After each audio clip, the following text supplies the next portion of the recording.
मावळ आम्ही वादळ आम्ही अर मरणाचा बी काळ आम्ही।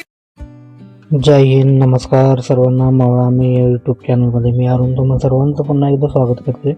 आणि आज मी घेऊन चाललो तुम्हाला कोकणामध्ये एक पवित्र भूमी आहे त्या ठिकाणी।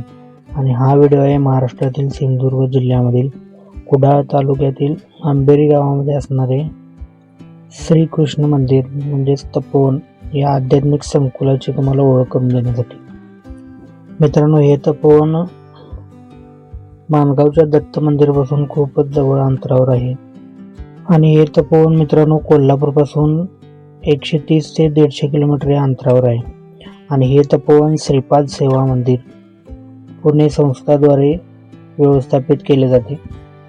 आणि याची सुरुवात सद्गुरू माता यांनी सद्गुरू मासाहेब देशपांडे यांच्या मार्गदर्शनाखाली होते।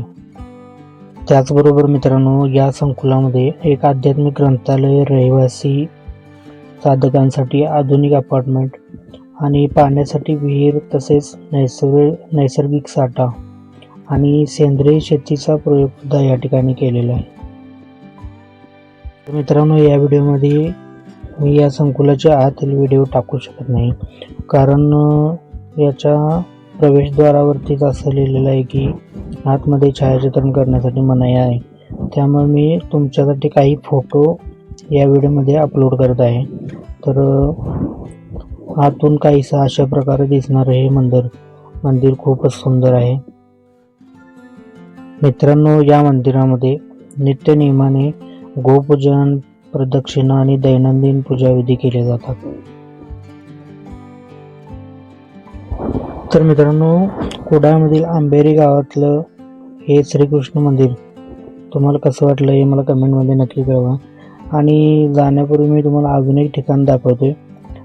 आंबेरी गावातील या श्रीकृष्ण मंदिरापासून काही 10 ते 12 किलोमीटर अंतरावर कुडाळमध्ये एक श्री मच्छिंद्रनाथांचं तपोवन आहे, तपोभूमी आहे। तर ही सुद्धा एका टेकडीवर स्थित आहे। तर चला मी तुम्हाला दाखवतो। हे सुद्धा अंतर मित्रांनो कोल्हापूरपासून 160 ते 170 किलोमीटर एवढ्या अंतरावर आहे। तर मित्रांनो, हा व्हिडिओ कुडाळ येथील देवाचा डोंगर असं समजलं जाणाऱ्या श्री मच्छिंद्रनाथ तपोभूमीच्या पौराणिक आणि आध्यात्मिक महत्त्वावर आधारित आहे। हे तपोभूमीचं ठिकाण नवनाथांपैकी मच्छिंद्रनाथ यांची तपोभूमी म्हणून ओळखलं जातं। आणि या ठिकाणी आई भद्रकाली माता म्हणजेच कालिका माता आणि शिवशंकर आणि मच्छिंद्रनाथ यांच्या वास्तव्याचे ठिकाण मानले जाते। मित्रांनो, हे मंदिर एवढं शक्तिशाली का आहे याचा इतिहास थोडक्यात मी सांगतो। श्री नवनाथ भक्तिसार ग्रंथाच्या 6व्या अध्यायामध्ये मच्छिंद्रनाथ आणि कालिका माता यांच्यातील युद्धाचे वर्णन या ठिकाणी झालेलं आहे। त्यानंतर त्यांच्यात झालेल्या तहाचं हे स्थान सुद्धा प्रतीक आहे।